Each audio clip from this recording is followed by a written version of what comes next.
welcome back to another episode of Three Siblings Walk Into a Bar. My name is Sage, and I am the middle sibling.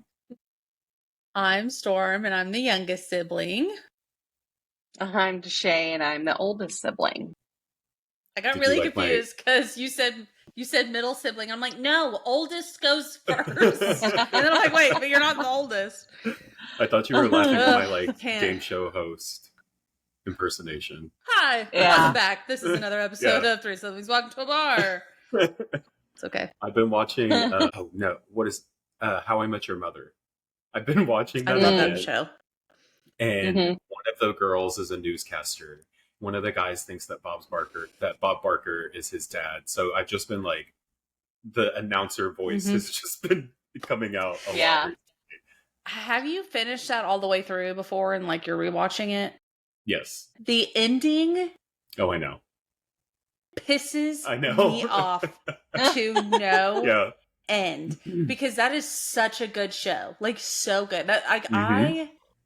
There are a lot of shows that I really like, but I've never been able to like just completely watch them all the way through. Yeah.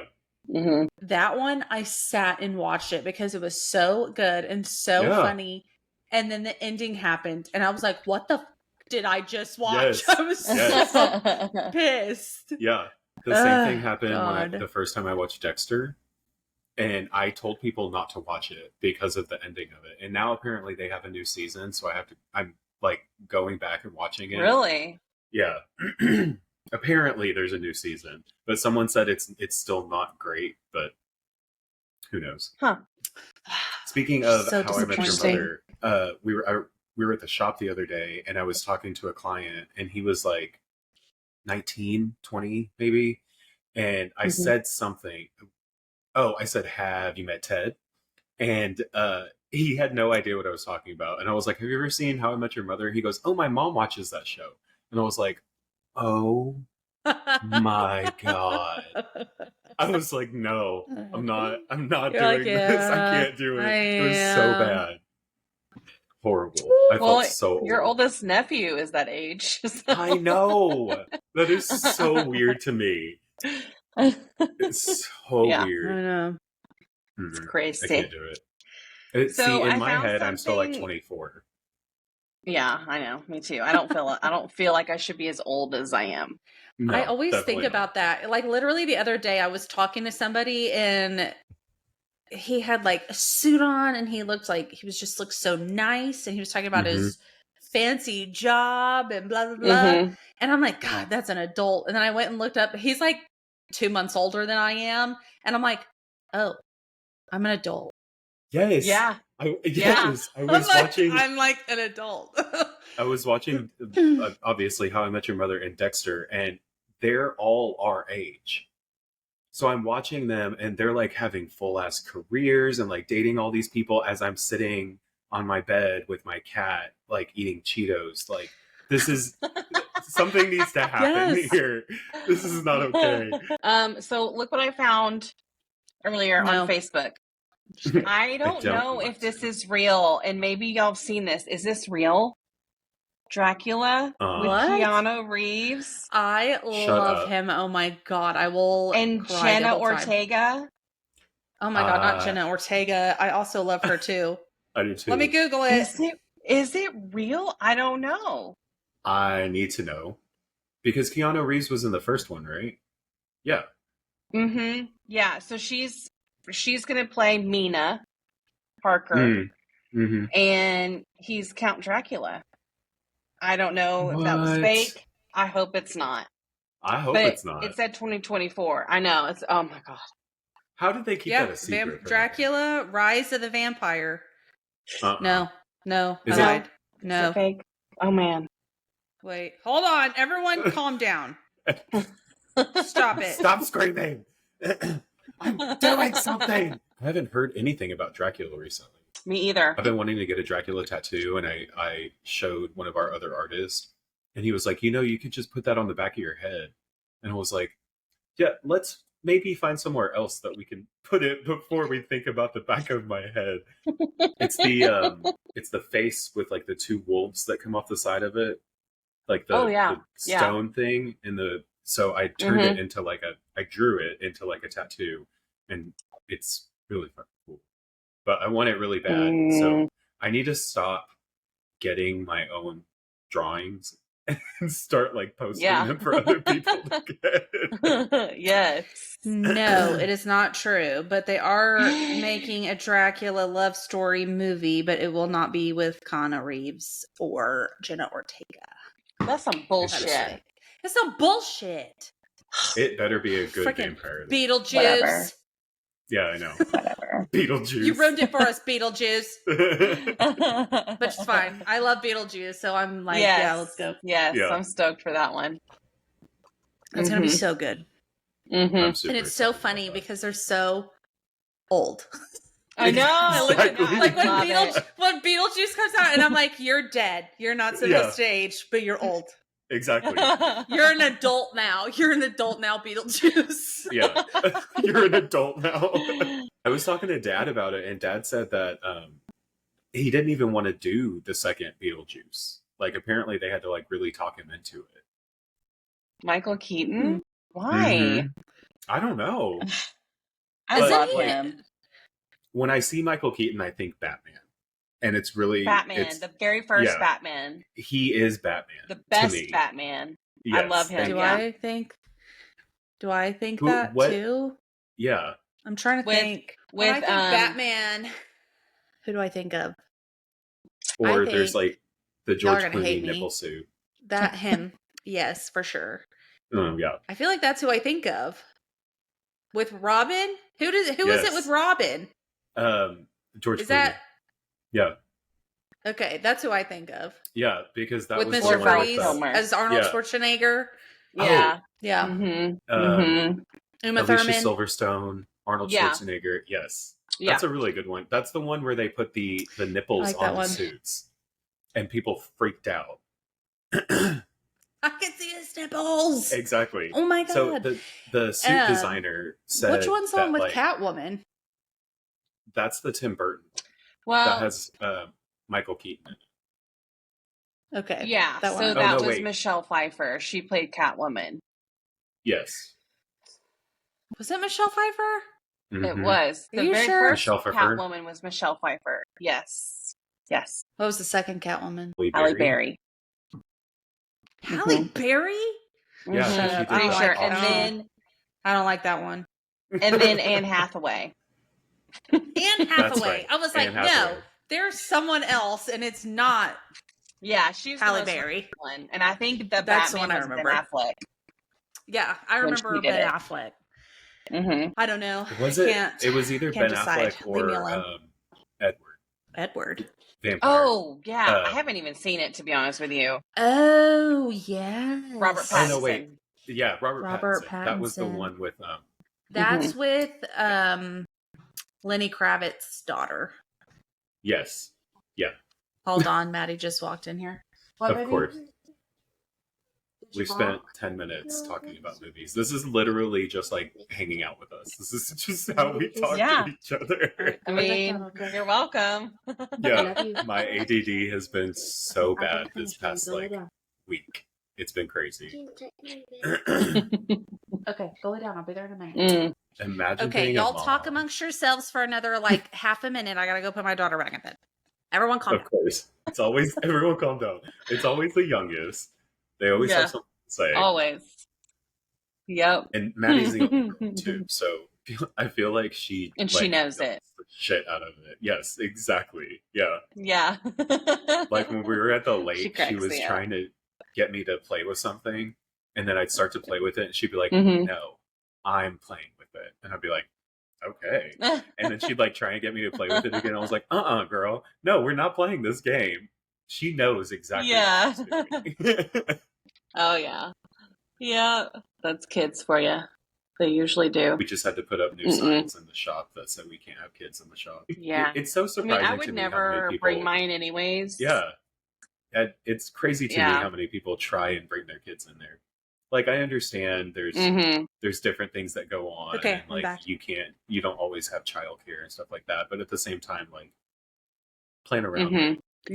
I ate too much. Oh my gosh, y'all.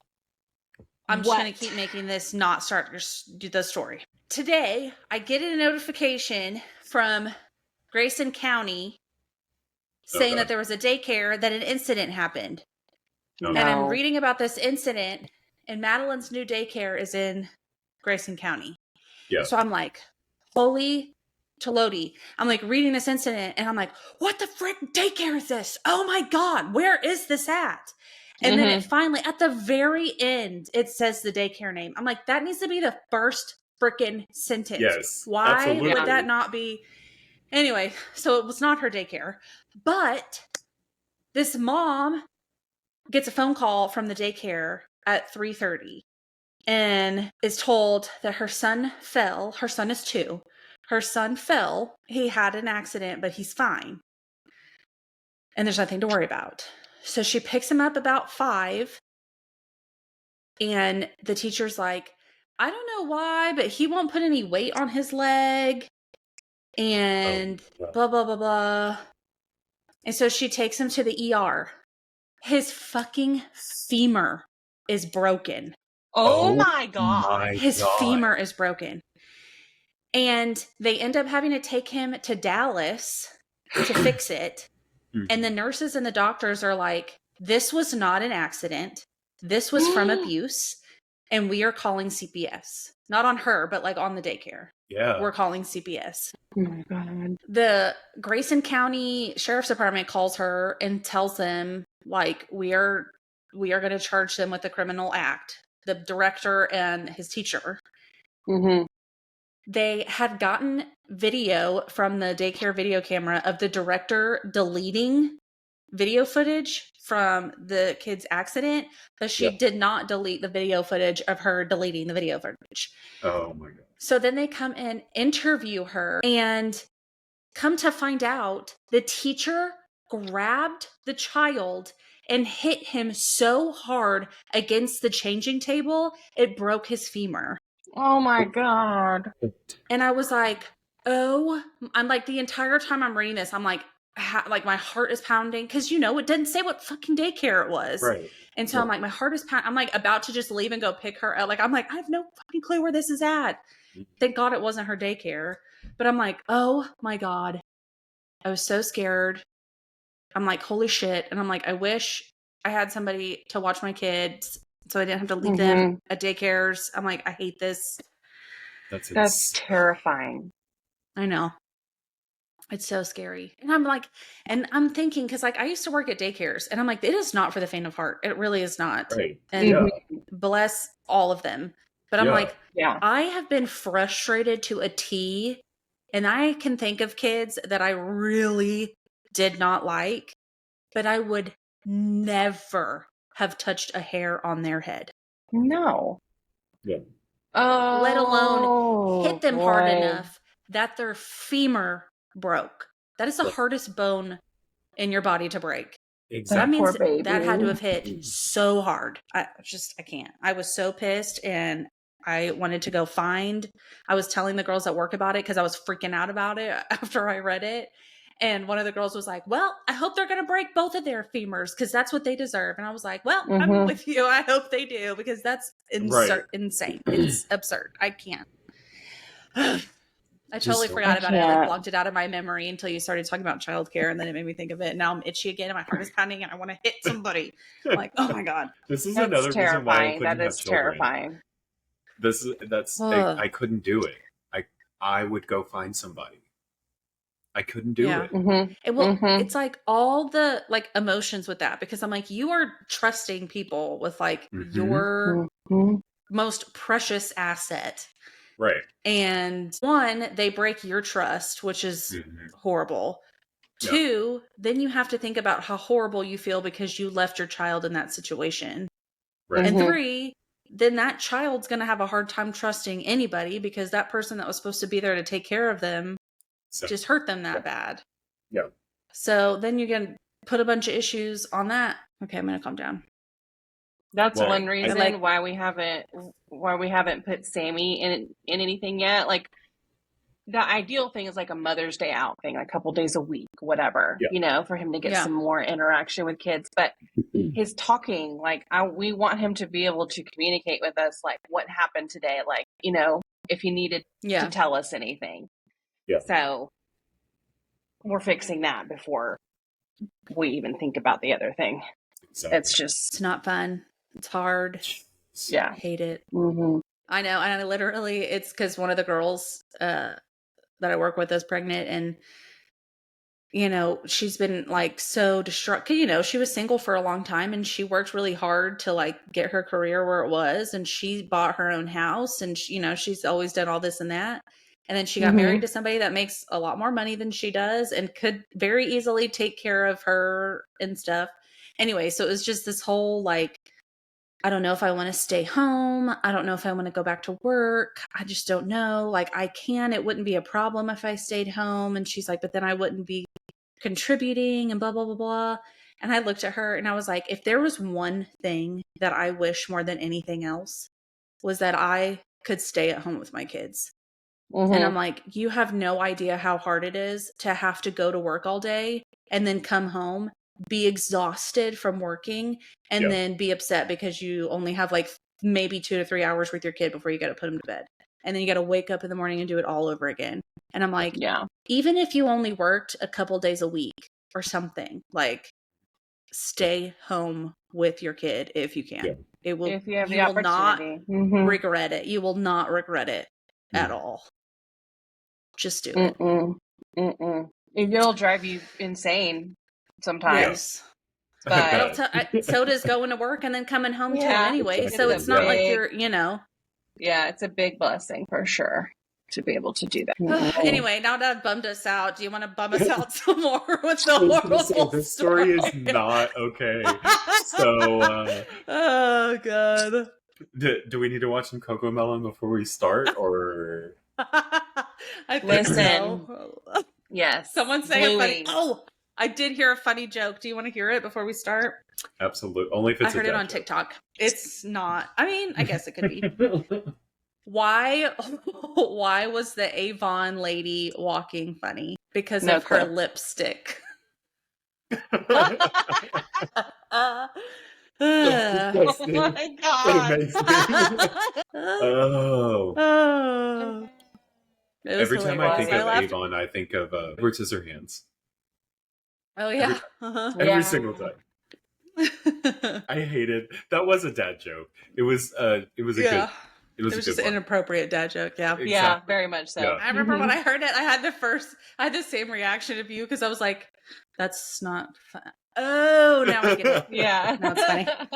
It took me a second, but I got it. Oh, that's awesome. All right. Okay. So I picked this story because, first of all, it's a queer serial killer. Second of all, it's very interesting because he is possibly 2 different serial killers in the same area. Ooh. This one man. Oh. Okay. So, this man's name is Herb Baumeister. I have to enunciate when I say his name. Bowel or Bow? Baum. Okay. Baumeister. Okay. He was born in Indianapolis, Indiana. Indianapolis, Indiana. Indianapolis. Yeah. Whatever. Get it. That's what I said. That's where he's from. Yeah, exactly. He was born on April 7th of 1947. He was the oldest of 4 children, who were born to an anesthesiologist, Dr. Herbert Eugene Baumeister, and Elizabeth Baumeister Schmidt. So they were German, obviously. But his dad, being an anesthesiologist, comes in later. So just remember that his dad was a doctor. So in his childhood, he had a pretty normal childhood until around like 9 or 10. He started exhibiting antisocial behavior. So he was just doing some really wild stuff and wasn't really like clicking with any of the kids. Some of the friends of him recalled that he had urophilia. Do you guys want to guess what that is? Urophilia. Is it Euro? Euro like Europe or Euro like urethra? So that's what I was saying. I was like, does this have something to do with like, I don't want to know. Or so it's exactly what you think. Okay. So some of his friends remember that he would often say that he would wonder what it would taste like to ingest human urine. Okay. He was nasty. like 9 or 10 at this time. So it wasn't anything like sexual at that time, I'm assuming, which is wild to me. But he also enjoyed playing with dead animals, and he was often caught urinating on his teachers' desks. So he was just an antisocial kid all around. Yeah. Okay. So in his teens, his behavior started to catch the attention of his father. So his dad was like, this boy ain't right. Like something's going on. So secretly, he started having him have mental examinations. So he was taking him to like psychiatrists and stuff and having him examined. But he wasn't like, nobody knew that it was happening. So he was diagnosed with paranoid schizophrenia and antisocial personality disorder. But that was it. He never like took any treatment. They never put him on any medicine or like continued the treatments with him. It was, you have this, and his dad was like, okay, we know that that's what he has, and that was it. But let's not fix it. Right. Yeah. So because of his school, the North Central High School, they focused more on like sports activities. So it was like one of the small town kind of places, and he couldn't really like blend in with anybody. He couldn't find any friends. And he was a loner. He was always by himself. He never dated anybody. It was very, if you know anything about like Jeffrey Dahmer when he was in high school, it was similar to that. So in 1965, Baumeister attended Indiana University for a semester before he dropped out. And then he returned in 1967. In 1972, he attended a semester at Butler University. As an adult, Baumeister drifted through a series of jobs. He did a whole bunch of different things. He was moved by a strong work ethic, but was also like his bizarre activity, like his antisocial things were starting to come out more and people were starting to notice it more. Finally, he found someone that he started dating, and he ended up marrying her. So Julie Satir. They married in November of 1971, and they had 3 children together.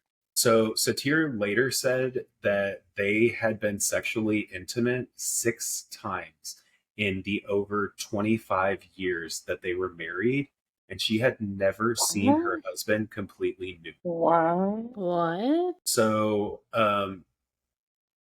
6 months after his marriage, Baumeister was committed to a psychiatric hospital by his father for 2 months. So basically, Juliana called his father and was like, what she said was, he's hurting and he needs help. And so his dad was like, okay, it's finally time. Like, we're going to have to put him in the hospital. So he was in there for 2 months, and that was it. So Baumeister eventually founded the successful Save-A-Lot thrift store chain in Indianapolis in 1988. Around May of 1988, Herb and Julie purchased Fox Hollow Farm property. That name sounded really familiar to me, and you'll find out why. I was about to say that. Sounds really familiar. Yeah. In 1994, Baumeister's son had been playing in the family's wooded backyard when he found a complete and partially buried human skeleton. Oh my gosh. Baumeister's dad was a doctor during like the 50s and the 40s. So what happened back then was they had to work on cadavers a lot of the time. What Baumeister said was, this is one of my dad's old dissecting skeletons. So he just misplaced it, basically.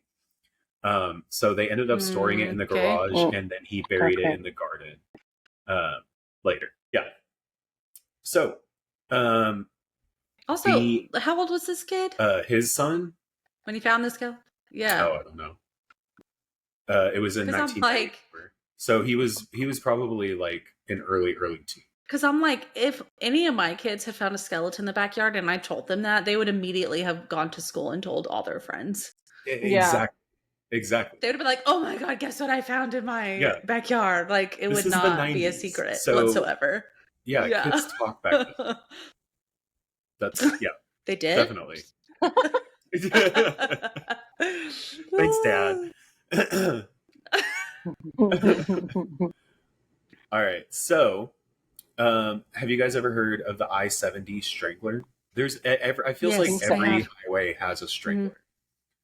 Every major highway. Yeah. So, the I-70 strangler is the nickname for an unidentified American serial killer who killed at least 11 young boys and adult men in Indiana and Ohio between June 1980 and October 1991 by dumping their bodies off on the Interstate 70. The killer met his victims in the killer met his victims in popular gay bars and similar establishments within a four-block radius of Indianapolis. All of the victims were later found naked or partially clothed near Interstate 70, often dumped in rivers, streams, ditches, and rural countryside. Each of them had been strangled to death. Though it was officially unsolved, Baumeister was their prime suspect in the case in April of 1999. According to investigators, bodies related to the I-70 strangler case stopped being found in 1991 after Baumeister had bought the Fox Hollow Farm. So that's interesting. This is why they think he's not really two serial killers. It's possible that he was this big serial killer that no one caught at first. Yeah.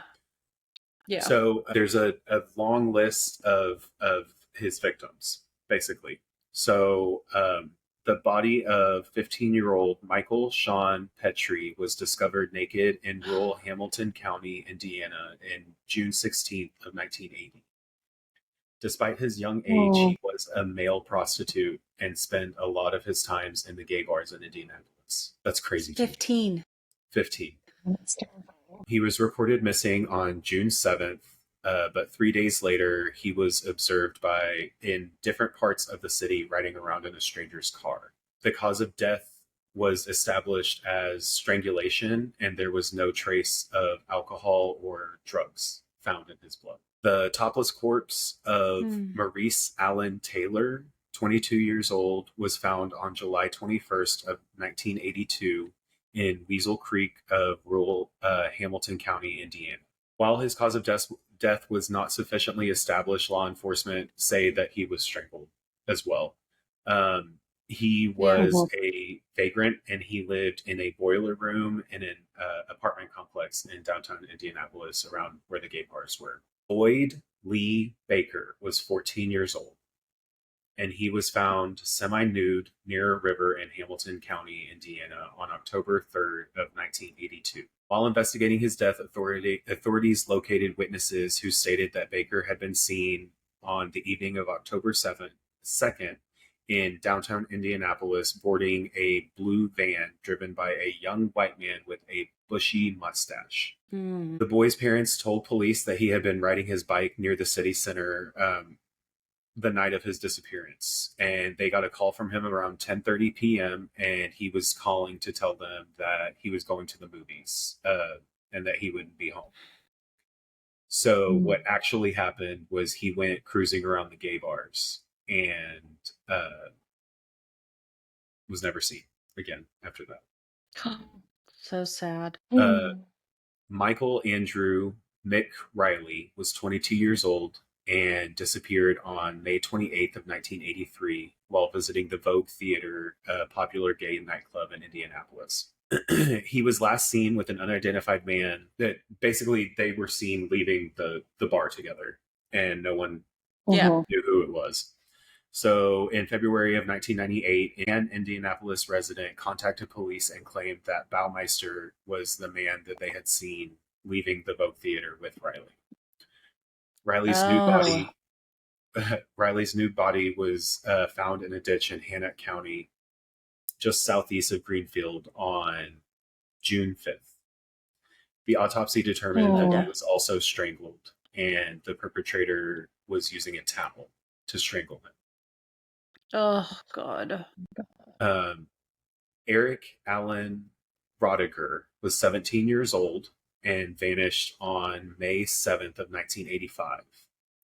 His shirtless body was found a few days later near a stream in Preble County, Ohio, just east of Lewisburg. This is hard to read, y'all. Yeah. According to his parents, Rodiger was planning to attend interviews for his summer job the day of his disappearance, but he did not attend any of them. His friends and relatives deny that he was gay, but later research indicated that Rodiger had many acquaintances who were drug addicts and drug traffickers. That's not good. Witness claim, I find that kind of offensive. Right. Because I'm like, how are you going to say that he's gay because he had friends that were drug traffickers? Yes, is that what they were trying to insinuate there? I don't think so. I'm like, I think they were trying to, like, it's his family. Like, his family found out that he was missing and everything, and they just refused to believe he's gay. So they don't think that it was this gay serial killer that was, like, doing everything, basically. Okay. Like, he couldn't have been in these areas at that time, so this wasn't what happened.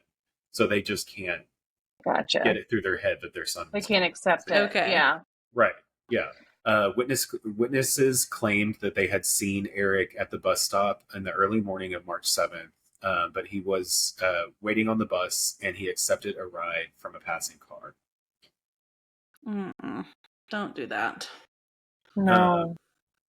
When found, he had an apparent burn mark on his left shoulder and had been strangled with a rope. Oh my God. The body of 29-year-old. Yeah. And it keeps going. The body of 29-year-old Michael Allen Glenn, he was found in only his underwear in a ditch near Eaton, Ohio on August 15th of 1986. He lived separately from his parents in a trailer park located on the outskirts of Indianapolis and worked as a handyman. And the exact date of his disappearance is not known. Strangulation marks, possibly from a rope, were found around his neck. He was identified 3 years after with fingerprints. So they had his body and they didn't know what happened. So it took 3 years for them to realize that it was actually crazy. Boyd Robbins Jr. was 21 years old and went missing on October 15th of 1987 around 10 p.m. Shortly after leaving his mother's home in Indianapolis and walking down the southern part of the city. 2 days later, on October 17th, his naked corpse bearing strangulation marks was found in a ditch in rural Shelby County near Interstate 70 in South Gwen. While investigating his murder, police located 2 witnesses who gave conflicting information. One claimed that they had seen a red Jeep Renegade near the crime scene, while the other said that it was a Chevy Blazer. So they couldn't get any information, basically. The only information they were getting was from 2 separate sides. So the corpse of 26-year-old... Were they both red? Yeah. Okay. The corpse of 26-year-old Stephen Lynn Elliott was also found in just his underwear in August 12th of 1989 in Preble County, Ohio, off of Interstate 70. He had been strangled, presumably with a rope. Elliott's father told police that when his son came out as gay in 1979, that he left the family household to become more involved with prostitution, developing an alcohol addiction. So he has kind of a type now, or he is showing that he has a type now, I guess. A. Russell Boatman, 32 years old, licensed practical nurse, disappeared on August 14th of 1990 after leaving his Richmond, Indiana apartment to visit our place, which was a local gay bar. His body, showing signs of strangulation, was found in a ditch by a group of children near Eaton, Ohio. Oh my God. Once They're again, just getting older and older. Yeah. Once again, when interviewed, Boatman's family denied that he was homosexual. So again, this is like the late 80s, early 90s. So around that time, it was still very, very taboo to be gay. So there are a lot of people that are just like, no, I don't believe it. Thomas Ray Clevenger Jr., 18 years old, vanished without a trace on September 6th of 1990. His semi-nude corpse was found at an abandoned railroad track in Greenville, Ohio. Clevenger grew up in a poor neighborhood in Indianapolis, and shortly before his death, he engaged in prostitution near gay bars to earn some money. His family, again, was like, no, he doesn't do that. He's not gay. He doesn't do that. I mean, what the come hell? On, people. Like, it's so stupid. Do you not want answers or what? Exactly. They're victims. So their family's like, no, he's not gay. There's no way that could happen, which is still insane to me. The body of 42-year-old Otto Gary Becker was found in a ditch next to a gravel road in rural Henry County, Indiana, on August 6th of 1991. While investigating his murder, police identified several witnesses who claimed that they had seen Becker in the car with another male driving down I-70. The witnesses were taken to the police station and shown photographs of various criminals convicted of kidnapping and murder charges in the state, but none of them matched the alleged abductor. So no one knows if that was really him or not, because there was nothing was ever tried for it. So while that's all happening at his crazy mansion of a house in Fox Hollow Farms, there's other bodies that are starting to come up. So the Baumeisters purchased and moved to Fox Hollow Farms in May of 1988. The house was built in 1978 and was and sold in 2009 for $987,000. Damn, that was hard to read. It's huge. It's huge. It's crazy. It's 18 acres. There's 4 bedrooms and 10 bathrooms. Why are there so many bathrooms? What? Yeah. Why? That's weird. That's annoying. Yeah. It's 11,572 square feet. It only has 4 bedrooms? And 4 bedrooms, yeah. So these bedrooms better be huge. Right. And you need like multiple bathrooms because the room's so big. Right. Like, so which bathroom are you going to go into? They also had an indoor pool and a wet bar. And that's just a few of like the extravagant things that they had on this farm. Okay. There's also a 5-car garage with a second floor outside deck. They had 2 horse stables and an exercise ring for the horses. So there's a lot of stuff on it's huge. Yeah. On June 24th of 1996, investigators recovered human bone fragments of at least 11 people that were buried in the woods of Fox Hollow Farms in the 18-acre property. So they're in the woods of his farm, and they're starting to find bone fragments. A new search on December 4th of 2022 found 1 bone and identified 20 additional locations that they might have found bones. So they're still out there, apparently. That's crazy. Wow. Yeah. Only 8 people have been identified since the initial discovery of the bones. Eek. The additional 3 remains are still unidentified, although that they all believe to be male, and they all believe to be victims of homicide. So they're able to tell enough that they know that it was most likely someone that was murdered as a male.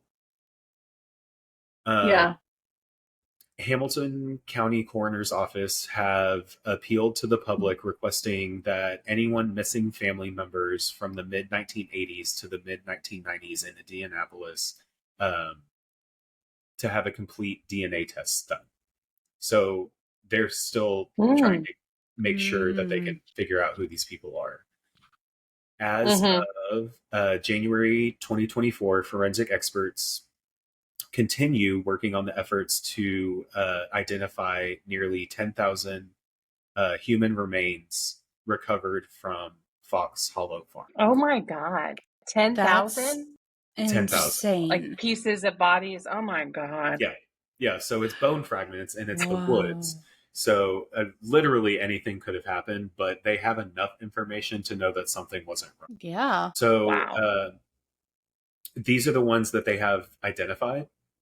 Johnny Lee Bayer was 20 years old, May 28th of 1993. Jeffrey Allen Jones, 31 years old, went missing on July 6th of 1993. Richard Douglas Hamilton Jr., 20 years old, went missing July 30th of 1993. Alan Lee Livingston, 27 years old, went missing on August 6th of 1993. That's like one after another. Yeah. Stephen Sperlin Hale, 28 years old, went missing April 1st of 1994. Wayne Broussard, 28 years old, went missing on June 6th of 1994. Roger Allen Goodlett, 33 years old, went missing July 22nd of 1994. Michael Frederick Kieran, 45 years old, was last seen on March 31st of 1995. And he was last seen leaving a gay bar in downtown Indianapolis, and his jacket was found at Baumeister's residence. Wow, okay. Manuel Resendez, 34 years old, a homosexual Hispanic male and children's counselor in Lafayette, Indiana, who was last seen at a gay bar downtown Indianapolis on August 6th of 19. This is insane. This is so much. Horrible. I hate this. Yes. Yeah. In January 2024, Hamilton County Coroner announced the identification of remains of those recovered in the 1996 from the Fox family farms. Human remains recovered from the property matched a family reference sample that had been submitted in 2023. So they're still identifying people, and they're still finding people who were there. It's crazy. That's crazy. So, by early 1990s, investigators in Marion County Sheriff's Department and the Indianapolis Police Department began investigating the disappearances of gay men of similar age, height, and weight in the Indianapolis area. So in the early 90s, they thought they might have a serial killer. In 1994, they were contacted by a man named Tony Harris, claiming to be a gay bar patron, calling himself Brian Smart, that had likely killed one of his friends, Roger Goodlett. Based on from what he had seen and what he had heard, he thought that this could possibly be this guy. This guy said that he had tried to autoerotic asphyxiation is when you try and choke yourself, basically. So he was saying that that's what happened to his friend. He wasn't involved in it. It wasn't anything that he did. It was this guy, which isn't true. Okay. So police later identified Brian Smart as Herb Baumeister.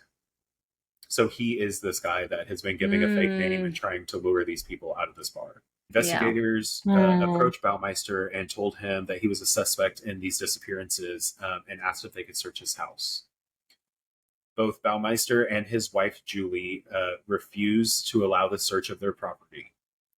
By June of 1996, however, Julie had become sufficiently frightened with her husband's erratic behavior that she was filing for divorce, and then she consented to the search, which is, oh my God. Yeah, he's finally getting to a point where she's scared, so she's like, no, I'm out.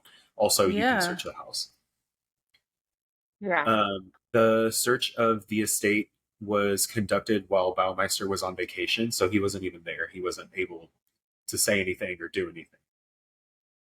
It turns out that the remains of 11 men, 8 of whom who were identified. So there were 11 men that were in his house, but only 8 of them were identified.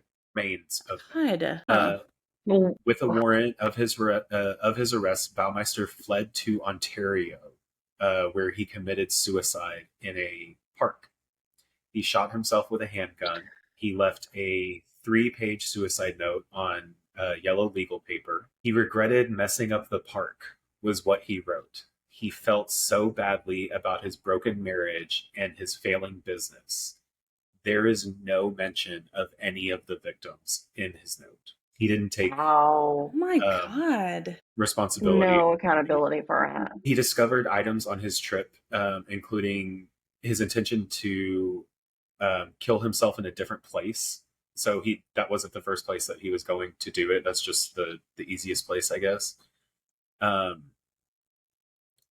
He apparently saw children at the first place where he was going to kill himself, and so he decided to move. So he had enough of a heart to not kill himself. How thoughtful. Yeah. Yeah. And apparently his last meal was a peanut butter sandwich. So that is Herb Baumeister. So what a piece of shit, first of all. Yeah. Second of all, he's okay killing a child, but not okay committing suicide in front of them. Yeah. His youngest, I think, was 15 or 15. I hate him. But at the same time, that was horrible. That was horrific. I'm sorry. It's hard to read. Good job, but great. Now I gotta go to bed. I'm gonna have bad dreams. Jesus. It was very interesting to me when I started reading it, because it was I started like seeing Dahmer and then Gacy, and then like it feels like all of the queer serial killers have like a very similar story, I guess. Yes. This reminds me a lot, and I don't know if it's the same story. It could be. I don't know his name. I just know the story because I don't know names. He had a lot of mannequins in his house. He had a really big house, and he had an indoor pool. I remember that part of the story. Yeah. And then he had his wife and kids were gone, and he had invited this guy to come home with him. And the guy ended up leaving because he was just weird, and there was mannequins all over his house. That's really weird. So he left. Really weird. And anyway, I'm assuming it's 2 different stories, because that probably would have been in here, but it sounds so similar. Like, it's crazy. I guess it's just, but you're right. It's just like the same MOs and same things, and like, it's crazy. That's what I was saying at the beginning. I was like, or what I was saying to you guys before we started recording, like, I don't know if I've told this story before, because I know all of this information, but I don't know if I've told this story before, because I start to pick things from it, and I'm like, oh, I've heard that. So who knows? It's nuts. So if I've told this story before, everyone just let me know. But I'm pretty sure actually not. Don't just ignore it, because I don't think you've told. I don't remember hearing the story before. This one was hard, and it would. But just ignore it. You don't need to tell us. It didn't have a whole lot of information about him, which was a bummer. But being able to list all of the victims, I think is important. And then there's still trying to identify people. They're still trying to identify people. Wild. Which is crazy to me. Well, good. At least they're still working on it. Yeah. Thank goodness for that DNA stuff, because they can they have identified so many people because of that. Yeah. They've even caught murderers because of it. Yeah. Like, it's crazy. And there's constant stuff, like there's stuff constantly coming out, and like it's constantly evolving is what I'm trying to say. So there's always something that could be found out. Yeah. It's fascinating. That was such a crazy story. Good job. Woo. Yeah. I'm not going to say I liked it because I didn't like it, but no, it was good. You did a good job. Thank you. I would have started crying if I had to say all those names. I would have really just started crying. When I wrote the script a couple days ago, and I was reading through it, and I was like, I don't know if I'm going to be able to do this. And I started reading it again earlier before we recorded, and I was like, nope, you're going to have to just do it. So I just had to get through it. It was rough. Yeah. It's hard. But good job. Well, and it surprises you too, because you don't realize, like, you'll be like typing something out or even reading it and it's okay, but the second it comes out of your mouth and you're like, that hurt. That hurt to say. Yeah. Like, it's so much different to say it than and I'm just like a queer history nerd in like the 80s and like 70s type gays are my favorite. So this just kind of like it really hits everything basically. So right. Different. It's interesting. Sorry. Right. Good job. Sorry. Yeah. It's fine. That's fine. Everything's fine. All right. Well, Storm, if they want to find some more of us, where do they go? Home. Yeah, exactly. To go watch Coco Melon. We are on Facebook, Three Siblings Walk Into a Bar. We are on Instagram at Three Swib Podcast. Go on there, like, comment, do all the things. Also, please rate and review. It's super, super helpful for us. YouTube, go watch us on YouTube. Like, comment, all the things on there also. That's what happens when three siblings walk into a bar.